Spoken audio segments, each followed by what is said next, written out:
March 2025. A solar manufacturer in Germany quietly cancels orders because they cannot secure the necessary raw materials at viable prices. A defense contractor in Virginia adds physical silver to their strategic reserve, not for profit, but for operational survival. 3 Asian refineries suddenly stop accepting new contracts, leaving industrial buyers stranded. And in London, the world's oldest bullion dealer implements strict purchase limits for the first time in 340 years. This is not happening in some distant future. This is happening right now. And if you do not understand what these specific events signal, you are about to watch the largest industrial commodity crisis of the 21st century unfold in real time. In the next 12 minutes, I am going to show you the 3-phase lockdown pattern that precedes every critical resource crisis in history. This pattern consists of strategic stockpiling, export restrictions, and finally price controls. It happened with oil in 1973. It happened with rare earths in 2010. It happened with semiconductors in 2021. And now it is happening with silver. The difference this time is that there is no substitute, no workaround, and no technological fix. When the lockdown completes, entire industries stop. Let me show you what has already begun, that the mainstream media is not covering. Phase 1 is silent accumulation. This is the phase where governments and corporations stockpile massive amounts of resources without any public announcement. There are no press releases and no market panic. Just quiet, systematic buying that drains global supply invisibly. Consider the actions of major nation-states. China stopped reporting silver import data in late 2023. Why does that matter? Because when a country that consumes 20% of global supply goes dark on their statistics, they are not doing it to be transparent. They are hiding accumulation. India saw its silver imports hit 38-year highs in 2024. Not for jewelry, but for strategic reserve. The government classified precious metals alongside military assets. You do not do that for a simple industrial commodity. You do that for a weapon. Russia diverted 100% of domestic silver production to state reserves in early 2024. This metal was not sold and not exported. It was stockpiled. And here is the part that should terrify you. The United States, the country that invented modern finance and dominates global trade, has zero strategic silver reserve. None. We sold it all between 2005 and 2015, every single ounce. While China, Russia, and India accumulated, America sold. We bet on paper markets and infinite supply, while they bet on physical control. Now look at corporate behavior. Tesla secured 7-year silver supply contracts in 2024 at fixed prices. They locked in supply before the squeeze. First Solar did the same. Panasonic, LG, and Samsung are all signing long-term deals with mines directly, bypassing the spot market entirely. When the world's largest manufacturers start hoarding, it is because they have seen the data that you have not seen. This is phase 1. Accumulation without panic. The smart money is already positioned. The question is, are you? Phase 2. Export restrictions and capital controls. This is the critical juncture where countries move to protect their domestic supply by blocking exports to the rest of the world. It always starts with the same justifications: national security concerns, environmental protection initiatives, or essential industrial policy. The specific reason given does not matter, because the result is always the same.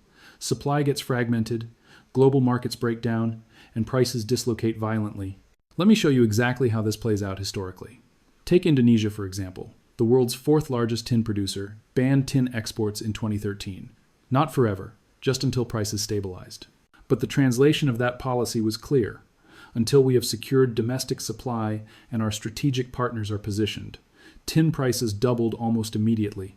Industries dependent on tin faced severe shortages.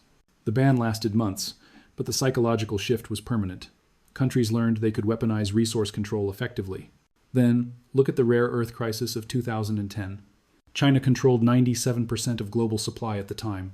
Then they restricted exports, officially citing environmental reasons, but in reality, they were building electric vehicles, wind turbines, and advanced missiles. They needed those rare earths domestically, so they choked off global supply. Prices spiked 10 times in just 18 months. Japan stockpiled frantically. The United States scrambled to reopen closed mines, but mines take a decade to bring online. The damage was already done. Now watch closely what is happening specifically with silver right now. Russia banned silver exports to countries imposing sanctions in 2022. Mexico, the world's largest silver producer, implemented export quotas in late 2024. Not a full ban yet, just quotas, but enough to signal to the market that supply is not guaranteed. Peru tightened mining regulations, significantly slowing production at the exact moment global demand is surging. You have to ask yourself, is this coincidence or is it preparation? And here is where the picture gets significantly darker. 4 South Korean banks stopped selling physical silver in February 2025. Not because they wanted to stop, but because they simply could not source the metal. When banks with unlimited capital and vast global networks cannot get metal, that tells you physical supply is already locked down. Meanwhile, China blocked citizens from buying precious metals through banks. They raised risk classifications and restricted trading platforms. Why would they do this? Because when the state is accumulating, they do not want citizens competing for the same ounces. This is phase 2, fragmentation. Each country secures domestic supply, export channels close, and the global market starts failing. And once phase 2 is active, phase 3 becomes inevitable. Phase 3, price controls and rationing. This is the endgame scenario. This is the critical moment where governments and exchanges panic, implement strict controls, and effectively destroy the illusion of free markets. It is not a question of if this happens, it is only a question of when it happens, and the warning signs are already visible everywhere.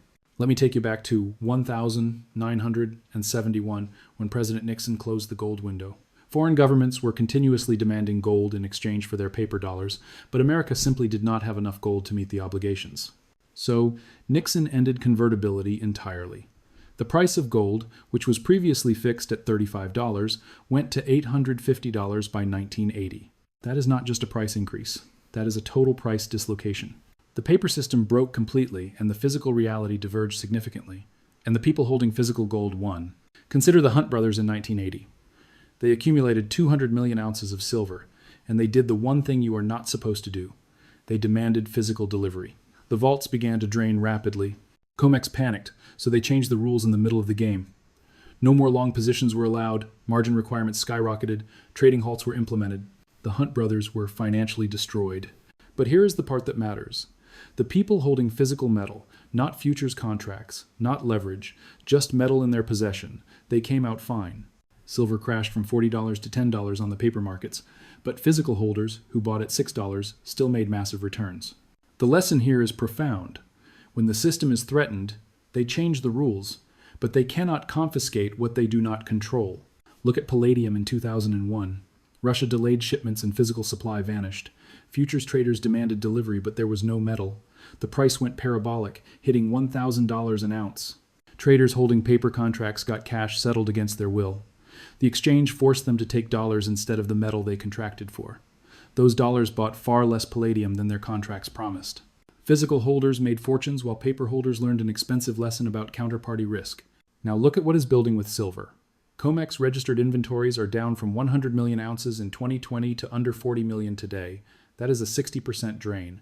Industrial demand alone consumes 1 billion ounces annually. Total inventories equal just 3 weeks of consumption. 3 weeks. When the next shortage hits, when a major manufacturer publicly announces they cannot source silver, the cascade begins. Industrial buyers panic, governments secure strategic supplies, investment demand explodes.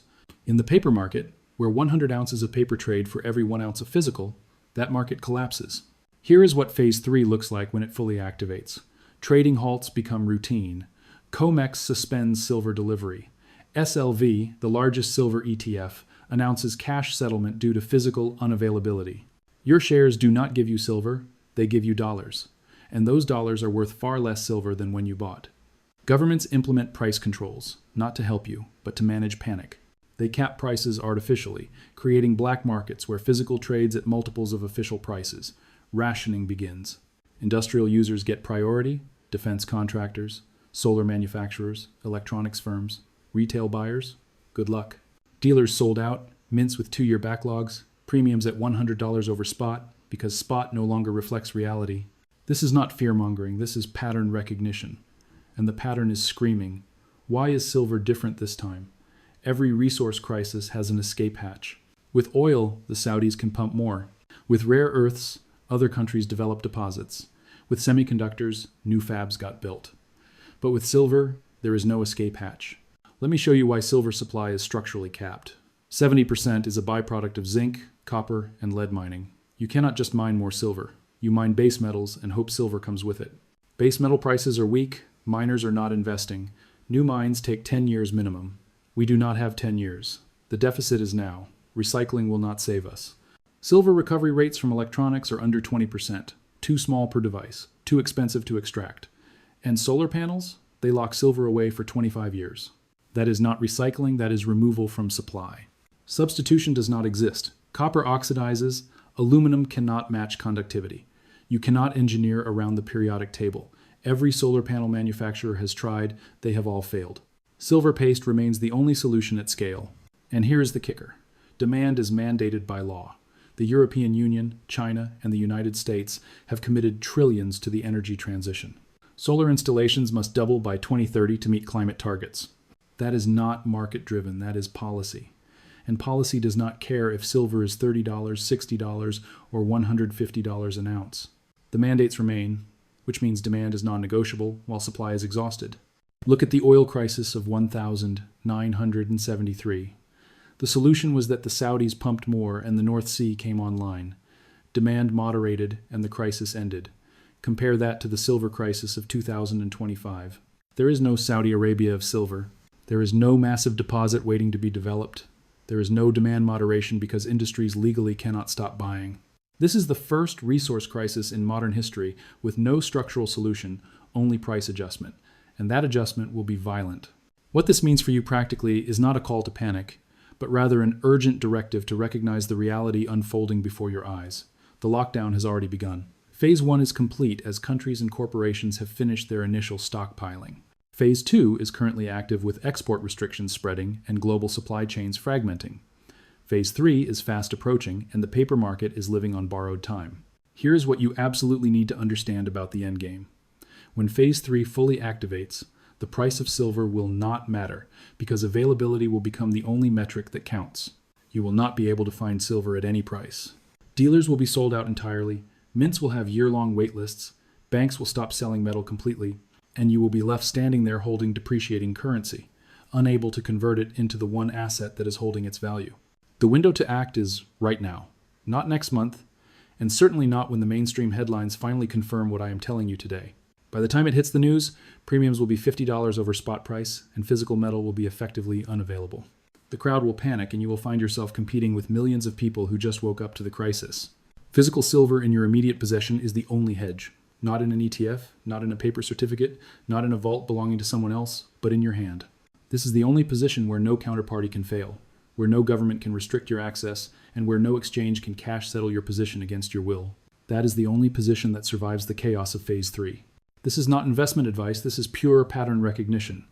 I have shown you the 3 distinct phases: silent accumulation, export restrictions, and price controls with rationing.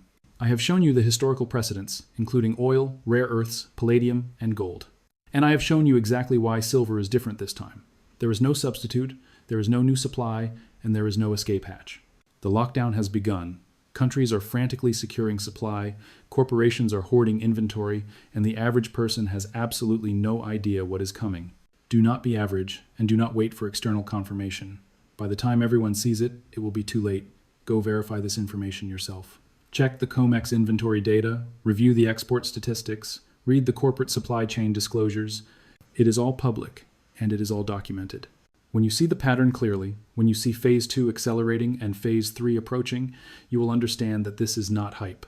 This is the largest resource lockdown of the modern era, and nobody is ready.